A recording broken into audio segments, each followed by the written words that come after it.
that the civil service won. That's good. There's no need to be disappointed. They did their best. I must say the judiciary turned out to be a better team than we expected. I think technically they did better, to be honest, but we still made sure we took it to the last breath, and that took us to the penalties. The Minister for Youth and Sport, who participated in the final day as a player, and the head DPS technical are optimistic of the sports jamboree to be an annual event. We'll organize it better. We'll get more people come. And as you can see, the executive, most of our ministers are not around. They've been unavoidably absent on state assignment. You know, Honorable Sonko was here, the Secretary General was here yesterday. They played very well. They are good, very skillful, you know. I'm sorry if we had Tangara around, Honorable Tangara, Honorable Fatim Baji was here too, you know. And the others, if we had them, I'm sure we will have definitely defeated folks around here.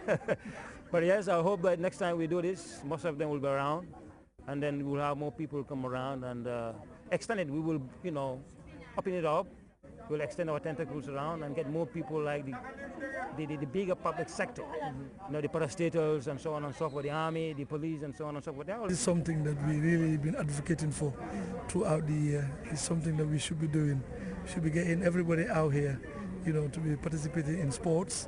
And then also it's very good, as we all know, because especially these non-communicable diseases, one way of averting it is to participate in sports widely. So this is why we advocate for this, for everybody to come out. So the next one we organize, we expect to have a very big mass participation. At the end of the games, all participated teams were rewarded with certificate of participation. For GRT Sports, I am Debusu.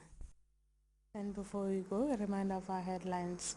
Michael Ifunanya and Stanley Ukechuku have been sentenced to death by hanging for murdering Ian Stokes. The National Drug Enforcement Agency has made a broad appeal for help to stem the trafficking and consumption of illicit drugs in the country. Officials of the ruling African National Congress have commenced deliberations on the future of South Africa's mines and the controversial land appropriation bill. And a devastating mudslide has buried at least 18 people living on the slopes of Uganda's Mount Elgon. You can follow those stories and other GRTS programs live on our website at www.grts.gm. There you can also monitor GRTS Radio Live. That brings us to the end of this edition of the news. Thanks for the pleasure of your company. Enjoy the rest of our programs.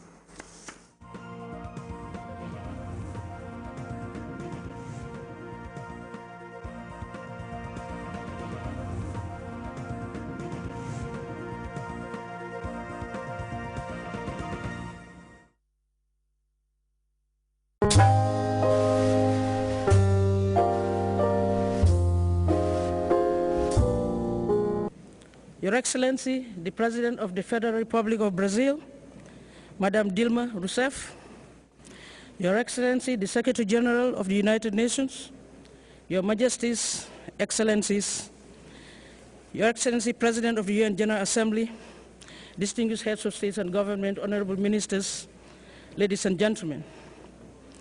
First of all, I bring you best wishes from His Excellency, the President of the Republic of the Gambia, Sir Professor Alhaji Dr. Ejeje Jammeh, who, due to unavoidable circumstances, could not be here with us today. And I have the singular honor to read his statement on his behalf as follows. It is an honor and delight that we are gathered here today in this beautiful and historic city of Rio to discuss as well as propose ways and means of ridding our nations of the critical economic development challenges that plague our times and indeed our planet. In this context, therefore, of the global quest for sustainable development, this conference could not have come at a more appropriate time than now, noting that the calamities that beset our world and planet Earth are worsening by the day. Regrettably, accentuating the atrocities, conflicts, and disasters that abound is the unfortunate consequences, of course, of unbridled greed that resulted, if you all remembered, in the 2008 economic crisis, which continues to hamper economic growth and, of course, is crippling our global economy as well. We are still struggling since then. While some of these crises that perplex us are ascribable, of course, to natural phenomena, Many, however, are created and perpetuated by evil human activity by some powers and therefore are avertible.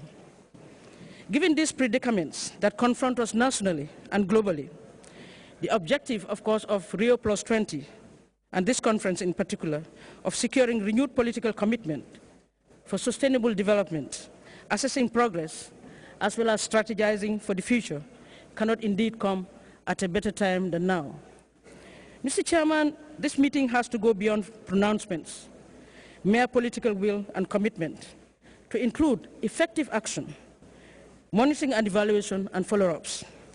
For instance, it is insufficient to bemoan the fact that 1/5 of the world population currently live on about $1.25, or that greenhouse emissions continue to escalate and can lead to extinction of various living species, including human species, of course, if climate change is not seriously and urgently addressed. It is high time that appropriate action was taken. The situation, of course, becomes more dire and alarming when one recalls that about 1.5 billion people of the world do not have access to electricity. Also, that 2/3, that is 2.5 billion people, reside in unsanitary environments. Worse still, almost 1 billion persons go hungry every day, with the livelihoods of a large part of the world population being threatened. At the same time, trillions of dollars, as I'm speaking to you, are being diverted away from social spending to defense spending.